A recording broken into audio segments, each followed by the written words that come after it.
नमस्कार, आप देख रहे हैं आपका अपना चैनल केलांचल टाइम्स। मैं हूं आपके साथ मानसी त्यागी। रुख करते हैं इस वक्त की बड़ी खबर पर। चंडीगढ़ में केंद्रीय मंत्रियों और किसान नेताओं के बीच चल रही तीसरे दौर की बैठक गुरुवार शुक्रवार रात करीब 1:30 बजे तक चली।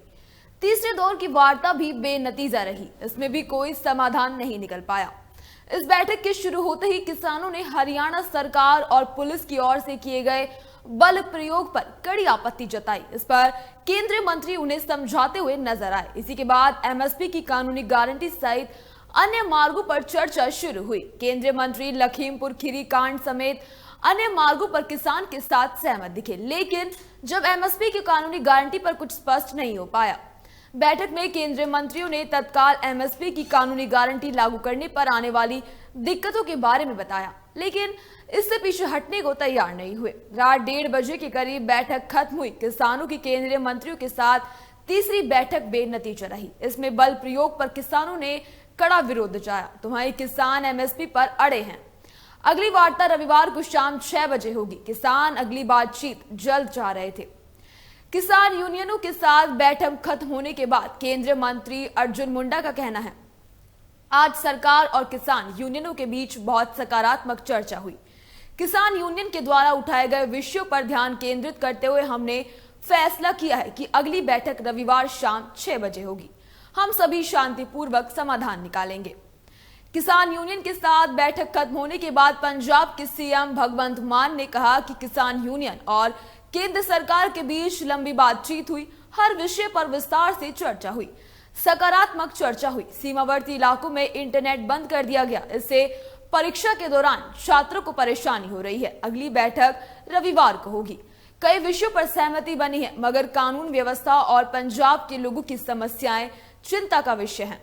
हमें ईंधन या दूध या बाहर से आने वाली किसी भी चीज की कमी नहीं होनी चाहिए। इसी के साथ पंजाब ने केंद्र में हरियाणा सरकार को सीमावर्ती क्षेत्रों में शांति बनाए रखने का निर्देश देने का आग्रह किया।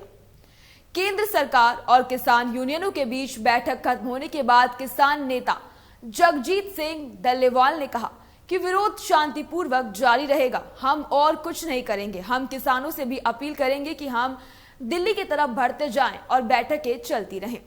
दोनों काम एक साथ नहीं हो सकते। सरकार ने बैठक बुलाई है, हम तब तक इंतजार करेंगे। रविवार को अगर हमें कोई सकारात्मक नतीजा नहीं मिलता तो हम विरोध जारी रखेंगे। तो वहीं कुछ किसान नेता उन पर की गई हिंसक कार्रवाई का बल प्रयोग को गलत बता रहे हैं। उनका कहना है कि हम पाकिस्तान से थोड़े ही हैं। किसान संगठनों ने हरियाणा सरकार की ओर से की गई बैरिकेडिंग और किसानों पर बल प्रयोग का विरोध भी इस बैठक में जताया। किसानों ने दिल्ली का रास्ता खोलने की मांग भी की। इससे पहले भी 8 और 12 फरवरी को वार्ता हो चुकी है, जो कि बेनतीजा ही रही। किसानों की तरफ से एमएसपी की गारंटी और स्वामीनाथन कमीशन की रिपोर्ट ही मुख्य मांगे हैं। इससे पहले की बैठक में किसानों पर दर्ज पुलिस केस वापस लेने जैसी मांगों पर सहमति बनी गई थी। दोनों पक्षों में बैठक शाम 5 बजे शुरू होनी थी, जिसके लिए किसान नेता समय पर मगसीपा भवन पहुंचे थे, लेकिन ताज होटल में ठहरे केंद्रीय नेताओं के साथ मुख्यमंत्री मान और वित्त मंत्री हरपाल चीमा की बैठक के चलते केंद्रीय नेता रात 8 बजे तक ही किसानों के साथ बैठक के लिए पहुंच सके। शंभू सीमा पर एक बार फिर टकराव की स्थिति बन गई है। निहंग सिंह की पीठ में रबड़ की गोली लगी है, तो वह अस्पताल में उपचाराधीन है। पुलिस फोर्स ने आंसू गैस की गोले भी दागे हैं। बताया जाता है कि कुछ निहंग घगर के पुल पर बैरिकेडिंग के पास जाकर पुलिस कर्मियों को ललकार रहे थे। समझाने पर नहीं माने तो पुलिस ने आंसू गैस के गोले और रबर बुलेट का प्रयोग उन पर करा और उन्हें खदेड़ा।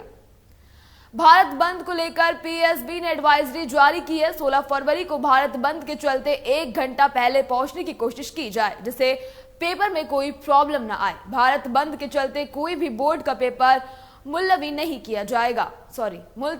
किया गया।